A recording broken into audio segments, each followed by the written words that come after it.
નમસ્કાર ખેડૂત મિત્રો, ખેડૂત પ્રયાસ ચેનલમાં આપનું સ્વાગત છે। આજે તારીખ 12 ઓક્ટોબર 2024 સવારના મહત્વના હવામાન સમાચાર ચેનલમાં નવા આવો તો સબસ્ક્રાઈબ કરી લેજો। રાજ્યના લગભગ 29 જિલ્લાઓમાંથી ચોમાસાની વિદાય બાદ ફરી એક વખત વાતાવરણમાં પલટો જોવા મળી રહ્યો છે। ગઈકાલે બપોર બાદથી જ રાજ્યના વિવિધ ભાગોમાં વાદળછાયા વાતાવરણ વચ્ચે હવામાન પલટાયું હતું અને વરસાદ પડ્યો હતો। આવામાં હવામાન નિષ્ણાત પ્રેસ ગોસ્વામીએ રાજ્યના હાલના વાતાવરણ અરબ સાગરમાં સર્જાયેલી સિસ્ટમની ગુજરાત પર અસર અને વાવાઝોડું બનવાની શક્યતા તથા 14 અને 15 તારીખથી પડનારા માવઠાની માહિતી આપી છે। હવામાન નિષ્ણાત પ્રેસ ગોસ્વામીના જણાવ્યા પ્રમાણે આજથી વાતાવરણમાં ફરી ધીમે ધીમે બદલાવ આવશે। આવનારા દિવસોમાં વધુ એક માવઠું થાય તેવી શક્યતાઓ છે।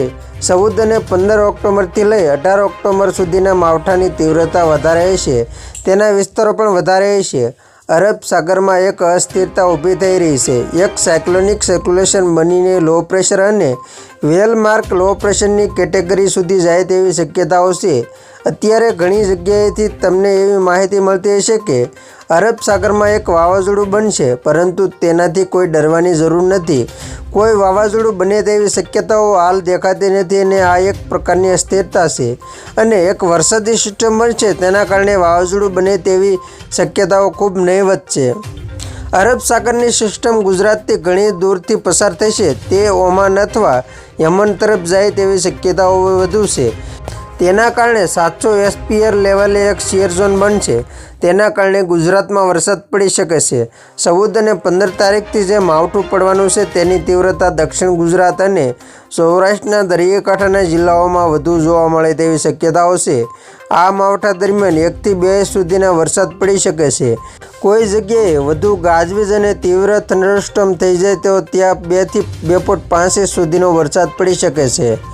આ માવઠામાં દક્ષિણ ગુજરાતના લગભગ તમામ જિલ્લા આવી જાય તેવી શક્યતાઓ છે। આ ભાગોમાં 13 થી 18 તારીખ સુધીમાં 2 ઇંચ સુધીના વરસાદ પડે તેવી શક્યતાઓ છે।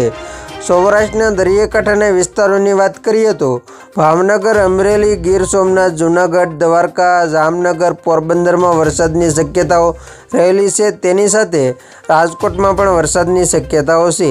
આ વિસ્તારોમાં 1 થી 2 ઇંચ સુધીના વરસાદની શક્યતાઓ રહેલી છે। આ વરસાદો દરિયાકાંઠાના વિસ્તારોને વધારે પ્રભાવિત કરે તેવી શક્યતાઓ રહેલી છે। કચ્છ જિલ્લામાં પણ વરસાદની શક્યતાઓ છે। કચ્છ જિલ્લામાં હળવાથી સામાન્ય વરસાદ જોવા મળી શકે છે, તે પણ દરિયાકાંઠે વધારે પ્રભાવિત કરે તેવી શક્યતાઓ છે। ઉત્તર ગુજરાતના પશ્ચિમ ભાગો, વાવ, થરાદ અને અન્ય ભાગોમાં પણ આ તારીખો દરમિયાન 1-2 દિવસ વરસાદ જોવા મળી શકે છે। તો ખેડૂત મિત્રો, આ હતા સવારના મહત્વના હવામાન સમાચાર। ફરી વખત મળીશું નવી અપડેટ સાથે, ત્યાં સુધી જોતા રહેજો ખેડૂત પ્રયાસ યુટ્યુબ ચેનલ।